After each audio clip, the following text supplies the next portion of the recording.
தொட்டா சினிங்கி பொண்ணு முதல் கோலங்கள் அபிநயா வரை தமிழ் சினிமாவின் குடும்ப தேவதையாக வலம் வந்த தேவயானியின் 30 ஆண்டுகால கலை பயணத்தை திரும்பி பார்க்கலாமா? 90களின் கனவு கன்னியாகவும் தமிழ்நாட்டு இல்லத்தரசிகள் ஒவ்வொருவரின் மனதிலும் இடம் பிடித்த நம்ம வீட்டு பெண்ணாகவும் வாழ்ந்து காட்டிய கதை இது. வாங்க அவரோட சினிமா பயணத்தை கொஞ்சம் சுவாரஸ்யமா பார்க்கலாம். ஜூன் 22, 1974 மும்பையில் பிறந்தவர்தான் சுஷ்மா ஜெயதேவ். இதுதான் தேவயானியின் உண்மையான பெயர். இவருக்கு நகுல், மயூர்னு 2 தம்பிகள். நகுல் இன்னைக்கு தமிழ் சினிமால ஒரு நடிகரா பாடகரா கலக்கிட்டு இருக்கார். தேவயானி பிகாம் படிச்சிருந்தாலும் சினிமா மேல இருந்த ஆர்வத்தால் முழுநேர நடிகையாக மாற முடிவெடுத்தாங்க. அவங்க கலை பயணம் நேரடியா தமிழ்ல தொடங்கல. முதலா 1993 சாத் பென்சோமி என்ற வங்காள மொழி படத்திலும் பிறகு சில மலையாள படங்களிலும் நடிச்சாங்க. 1995 வெளியான தொட்டா சினிங்கி திரைப்படம்தான் அவரை தமிழ் ரசிகர்களுக்கு அடையாளம் காட்டுச்சு.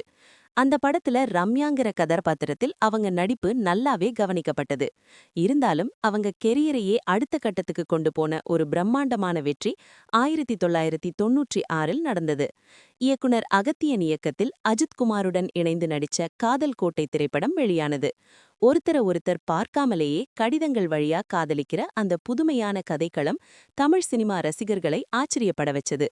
கமலி என்ற கதாபாத்திரத்தில் தேவயானி தன் இயல்பான நடிப்பால் உயிர் கொடுத்திருந்தார். அந்த படத்தின் மெகா ஹிட் ஒரே ராத்திரியில தேவயானியை ஒரு ஸ்டார் ஹீரோயினா ஆக்கியது. அதுவரை இருந்த அவங்க இமேஜ மாத்தி ஒரு முன்னணி கதாநாயகியா நிலைநிறுத்தியது. காதல் கோட்டையின் வெற்றி தென்னிந்தியா முழுக்க அவங்க பேரை கொண்டு போய் சேர்த்தது. அது மட்டுமில்லாம அந்த படம் சிறந்த திரைக்கதை, சிறந்த பின்னணி பாடகி மற்றும் சிறந்த பிராந்திய மொழி திரைப்படத்திற்கான தேசிய விருதுகளையும் வென்று சரித்திரம் படைத்தது. 90களின் இறுதியிலும் 2000களின் தொடக்கத்திலும் தேவயானி இல்லாத படமே இல்லைன்னு சொல்ற அளவுக்கு பிஸியாகிட்டாங்க. அன்றைய டாப் ஸ்டார்ஸான விஜய், அஜித், கமலஹாசன், சரத்குமார், கார்த்திக், பிரபுன்னு எல்லோருடனும் ஜோடி சேர்ந்து சூப்பர் ஹிட் படங்களை கொடுத்தாங்க. 1997 சரத்குமாருடன் இணைந்து நடிச்ச சூரியவம்சம் திரைப்படம் அவங்களை தமிழ்நாட்டோட பட்டி தொட்டி எங்கும் கொண்டு சேர்த்தது.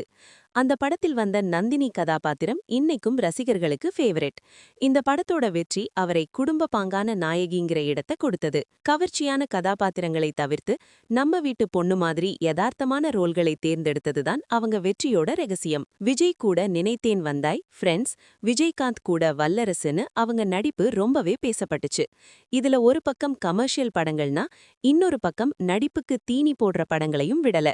2000 கமலஹாசனுடன் நடிச்ச தெனாலியில அவங்களோட காமெடி டைமிங் சூப்பரா ஒர்க் அவுட் ஆச்சு. அதே வருஷம் மகாகவி பாரதியாரின் வாழ்க்கை வரலாற்று படமான பாரதியில் செல்லம்மாள் கதாபாத்திரத்தில் வாழ்ந்திருப்பாங்க. இந்த படத்துக்காகவும் காதல் கோட்டை, சூரியவம்சம் படங்களுக்காகவும் அவருக்கு தமிழ்நாடு அரசின் மாநில திரைப்பட விருதுகள் கிடைத்தது. 2002 வெளியான அழகி திரைப்படம் அவங்க நடிப்புல ஒரு மைல்கல். அவரோட கலை சேவையை பாராட்டி தமிழக அரசு அவருக்கு 2 முறை கலைமாமணி விருது கொடுத்து கௌரவித்தது. சினிமாவில் உச்சத்தில் இருந்தபோதே தேவயானியின் வாழ்க்கையில் காதல் மலர்ந்தது. நீ வருவாய் என இயக்கிய இயக்குனர் ராஜகுமாரனை தேவயானி காதலிச்சார். ஆனா இந்த காதலுக்கு தேவயானி வீட்டில் பயங்கர எதிர்ப்பு. பல தடைகளை தாண்டி 2 பேரும் அவங்க காதல்ல உறுதியா இருந்தாங்க. கடைசியா ஏப்ரல் 9, 2001 நண்பர்கள் முன்னிலையில் திருத்தணி முருகன் கோவிலில் தேவயானியும் ராஜகுமாரனும் திருமணம் செஞ்சுக்கிட்டாங்க.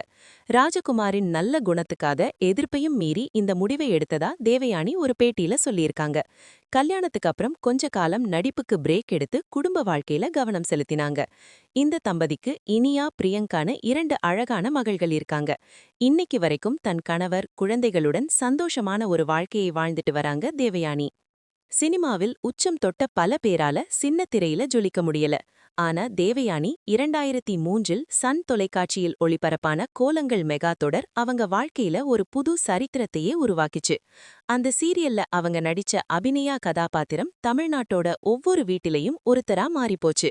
கிட்டத்தட்ட 5 ஆண்டுகள் 1500 எபிசோடுகளை கடந்து ஓடின இந்த தொடர் டிவி வரலாற்றிலேயே ஒரு பெரிய சாதனை படைச்சது.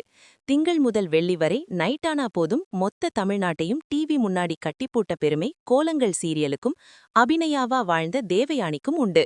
இந்த ஒரே தொடர் அவரை ஒரு கல்ட் ஸ்டாரா மாத்தியது. இதுக்காக பல விருதுகளையும் வாங்கி குவிச்சாங்க. கோலங்கள் மட்டுமில்லாம மஞ்சள் மகிமை, முத்தாரம், புது புது அர்த்தங்கள்னு பல சீரியல்கள் மூலமாவும் சின்ன திரையில தன் ஆதிக்கத்தை நிலைநாட்டினாங்க. பல வருஷங்களுக்கு பிறகு தேவயானி மீண்டும் வெள்ளித்திரையில் குணச்சித்திர வேடங்களில் ரீஎன்ட்ரி கொடுத்திருக்காங்க. சமீபத்தில் வெளியான ஜீனி போன்ற படங்களில் அவரது நடிப்பு கவனிக்கப்பட்டது. தன் கணவர் ராஜகுமாரன் இயக்கிய திருமதி தமிழ் படத்தை அவரே தயாரிச்சாங்க. அது மட்டுமில்லாம கைக்குட்டை ராணி என்ற குறும்படத்தை இயக்கி ஒரு இயக்குனராகவும் தன்னை நிரூபிச்சிருக்காங்க. தற்போது நடிப்பு, தொலைக்காட்சி நிகழ்ச்சிகள்னு மறுபடியும் பிஸியாயிருக்காங்க. இன்னொரு சந்தோஷமான விஷயம், அவங்க மூத்த மகள் இனியா ஜீ தமிழ் தொலைக்காட்சியின் சரிகமபா நிகழ்ச்சியில் கலந்து கொண்டு தன் அற்புதமான பாடும் திறமையை வெளிப்படுத்தி வருகிறார். மும்பையில் பிறந்து தன் திறமையாலும் விடாமுயற்சியாலும் தமிழ்நாட்டின் கனவு கன்னியாகி அப்புறம் சின்னத்திரையின் ராணியா முடிசூடி இன்னைக்கும் ஒரு அன்பான அம்மாவாகவும் மனைவியாகவும் சக்சஸ்ஃபுல் ஆர்டிஸ்டாகவும் நம்ம முன்னாடி வலம் வர்ற தேவயானியின் இந்த 30 வருஷ பயணம் உண்மையிலே அட்டகாசமானது. அவரோட எளிமையான தோற்றமும் அவர் தேர்ந்தெடுத்த கதாபாத்திரங்களும் தான் அவரை தமிழ் ரசிகர்கள் மனசுல இருந்து என்றைக்கும் நீங்காத ஒரு இடத்துல வச்சிருக்கு. உங்களுக்கு பிடிச்ச தேவயானியோட படம் எது? அவரை பத்தின உங்க நினைவுகளை மறக்காம கீழே கமெண்ட்ல சொல்லுங்க. இந்த வீடியோ பிடிச்சிருந்தா லைக் பண்ணுங்க. இது மாதிரி இன்னும் நிறைய சுவாரஸ்யமான வீடியோக்களுக்கு எங்க சேனலை சப்ஸ்கிரைப் பண்ணிடுங்க. நன்றி.